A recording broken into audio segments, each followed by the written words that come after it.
corresponde la sesión número 9, hablar de la Edad Media europea. Como hemos visto en el gráfico, la Edad Media europea inicia con la caída del Imperio Romano de Occidente en el 476. ¿Qué nos indica la fecha? Que Roma, la Roma imperial, ha caído. La situación de la cultura dominante quedó atrás. Todos esos pueblos que fueron dominados por Roma ahora se van a sublevar en contra de ella y la van a invadir. El último de los emperadores romanos de Occidente, que fue Rómulo Augustulo, fue derrocado por sus generales germanos. El ejército romano era imposible ya de sostener. Los jóvenes romanos no quieren incursionar ya en el ejército, entonces se opta por pagar a mercenarios para que engrosen las filas del ejército. Aunado esto, lo que ya había mencionado Tito Livio, a la laxitud de la conducta romana que llevó justamente al desorden y al fracaso, a una gran nación que logró dominar a todas las culturas de la antigüedad. Por eso, a ese momento donde Roma cae en el 476, inicia lo que se denomina en la historia la Edad Media. Para su estudio, los cronistas establecen dos criterios fundamentales para entender la Edad Media. La Alta Edad Media, que inicia en el siglo V, y la Baja Edad Media, que va a terminar en el siglo XV. Dos grandes polos vienen a determinar ese peregrinar de la civilización europea. La caída del Imperio Romano de Occidente, y la Edad Media va a concluir con la caída del Imperio Romano de Oriente en 1453. Cuando Roma, la Roma imperial, está en su desarrollo, tienen la visión política los emperadores romanos de dividir el imperio en dos partes para poder controlar la dimensión territorial. Uno, donde el centro es Roma, la capital es Roma, y otro donde la capital es Constantinopla. De esa manera pueden controlar el vasto territorio. Y todavía el Imperio Romano subsiste hasta 1453, donde el Imperio de Constantinopla, el Imperio Romano de Oriente, cae ante la invasión musulmana. Pero ¿qué características va a tener esta etapa de la Edad Media? Como podemos ver en el gráfico, comenzaremos en esta parte.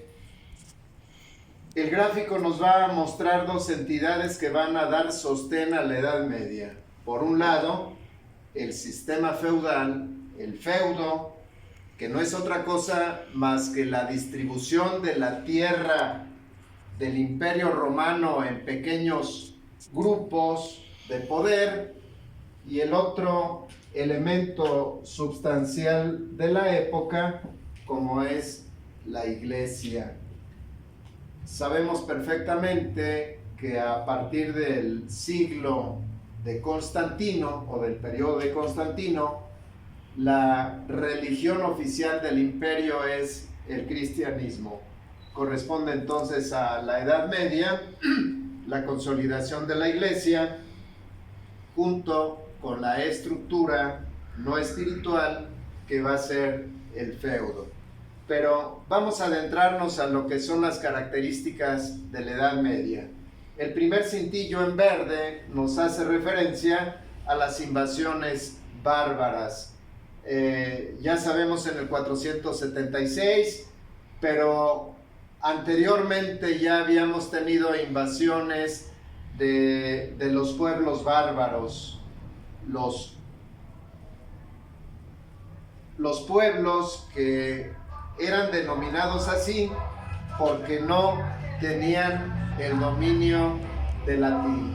Y en el 416 tenemos la invasión de Alarico.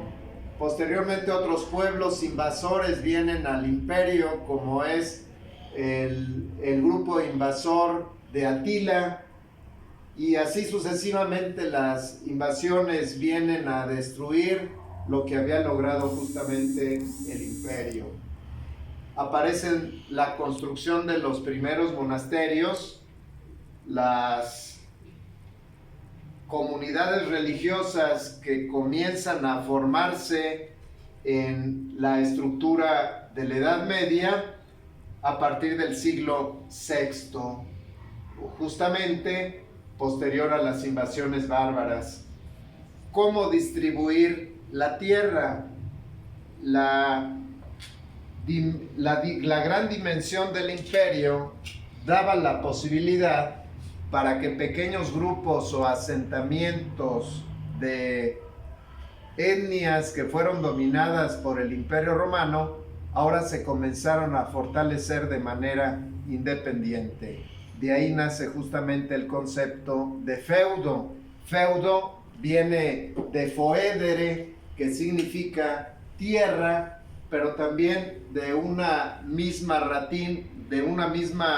raíz latina, fides, que significa a fe.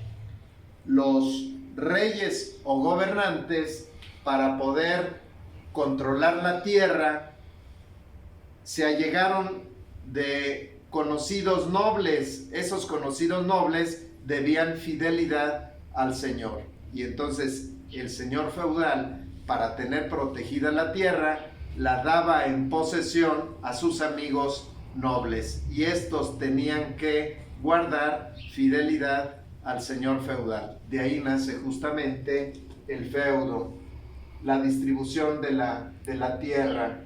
Se da en el 1073 la guerra de las investiduras. Los señores feudales tenían el poder de dar cargos a obispos. A partir de 1073 la Iglesia establece su jerarquía, y a partir de esa fecha los señores feudales dejan de tener injerencia en los cargos eclesiásticos para asumir ahora el rol del poder a través de la Iglesia. Se dan acontecimientos importantes donde la Iglesia y el sistema temporal se unen para establecer las guerras con la idea de reconquistar los santos lugares de Jerusalén. Estamos hablando de la amenaza al Imperio de Oriente. Y esas empresas establecidas con la idea de reconquistar los santos lugares con visualización religiosa recibieron el nombre de cruzadas, que fueron 8 cruzadas que van a transcurrir de 1095 a 1270. Otro de los aspectos o problemática en la cual se vio inmersa la Edad Media fueron las herejías, la interpretación a los textos bíblicos que llegan a romper con la hegemonía eclesial y la estructura, y cuando una tendencia religiosa no está pegada a los cánones es denominada herejía. Y una de las herejías fue la de los cátaros, que aparecen en la Galia, en el sur de Francia, donde los cátaros establecen que el bien y el mal tienen el mismo el mismo nivel y están en la misma consonancia.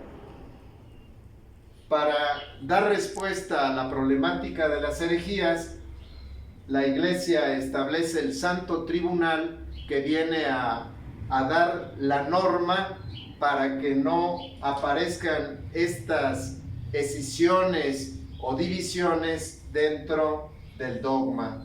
Y la Inquisición va a ser el estamento que se crea para poder salvaguardar los textos y la doctrina.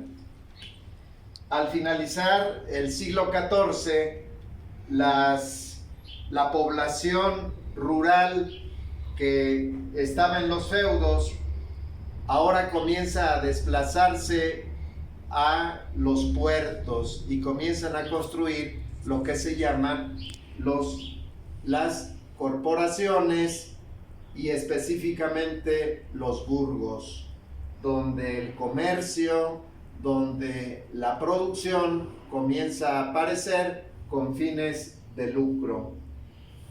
Algo que viene a simbrar la demografía de la Edad Media es una peste denominada la peste negra o la peste bubónica que aparece en Europa en el 1348.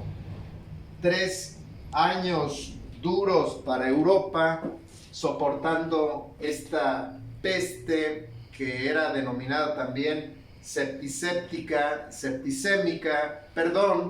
porque en 24 horas la persona que adquiría la peste moría. El desajuste demográfico se da a través de la peste bubónica, y desde el punto de vista cultural van a surgir las primeras universidades. A partir del siglo XI, el saber establecido y ordenado se va a sistematizar a través de las universidades. Desde el otro ángulo, si lo vemos desde el punto de vista de la Iglesia, vamos a ver que a partir del siglo VI, en el 529, comienzan a formarse los monasterios. San Benito de Nurcia, que se retira del mundo para establecer el contacto directo con Dios, con una comunidad de personas que, alejadas del mundo, quieren establecer un seguimiento muy personal. Comienza entonces la orden benedictina a aparecer a partir de 1529. En el 910 también aparecerán los monjes de Cluny en Francia, los cartujos en 1084, y a partir del siglo XIII órdenes religiosas que ya no se alejan del mundo, sino que van a convivir en él, como son los franciscanos y los dominicos. La gran aportación de la Iglesia se va a sentir en el aspecto cultural, porque gracias a ella se salvaron manuscritos de las invasiones bárbaras. Se hicieron traducciones de Virgilio, de Cicerón, de César, de Aristóteles, de Platón, de Euclides, de Ptolomeo, de Arquímedes. La gran aportación entonces de la Iglesia está justamente en la línea cultural. Las principales universidades que aparecieron fue la Universidad de Bolonia, que se especializó en el derecho en el 1088, la Universidad de Oxford en teología en el año de 1096, la Universidad de París, que se especializó en la teología también en 1150, la Universidad de Padua en medicina. ¿Qué podemos decir de la aportación cultural? Pues que en las universidades se estudiaba dialéctica, se estudiaba lógica, derecho, filosofía, medicina, música, gramática, geometría, astronomía.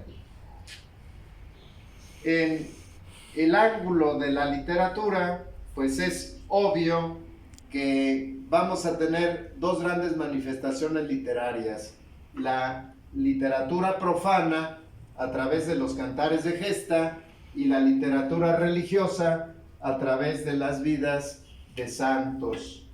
Es normal que el contexto nos lleve a establecer que los textos literarios que hacían referencia a los señores feudales los íbamos a ubicar dentro del contexto de la tierra, del feudo, y así van a aparecer textos como el Mío Cid en 1140 en España, el Cantar de Roldán, las leyendas del rey Arturo, Tristán e Isolda.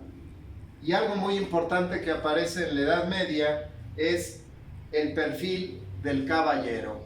El caballero que pertenece al feudo y que tiene un ideal. Ese ideal lo podemos sintetizar en los siguientes aspectos. La función del caballero era proteger a la iglesia, amparar a las viudas, fidelidad al señor feudal, no provocar desafíos injustos, respetar a las mujeres, persecución a la herejía y protección al desvalido. El caballero era investido caballero por el señor feudal, pero tenía que hacer un juramento. Ese juramento de fidelidad lo realizaba ante la Biblia o ante las reliquias de algún santo, con la consigna que el Señor me dé la posibilidad para cumplir este juramento. Esto es en relación con la literatura profana. La literatura religiosa, pues evidentemente que va hacia la vida de santos. Hay un escritor español, Gonzalo de Berceo, que escribe la vida de San Milán, la vida de Santo Domingo de Silos. Y algo muy importante en el siglo XIII es la temática mariana, los milagros de Nuestra Señora. Cierro lo referente a la Edad Media con el texto que va a ubicarse dentro del sistema feudal y de lo religioso, como son las leyendas del Santo Grial. Esta introducción a la Edad Media nos permitirá en un segundo momento trabajar los textos para poder entender estos dos grandes estamentos que le van a dar validez a esta época que algunos historiadores la llaman una época de obscurantismo, pero que analizada desde el punto de vista crítico fue trascendental la respuesta que da tanto el sistema feudal como la iglesia a las condiciones de la época.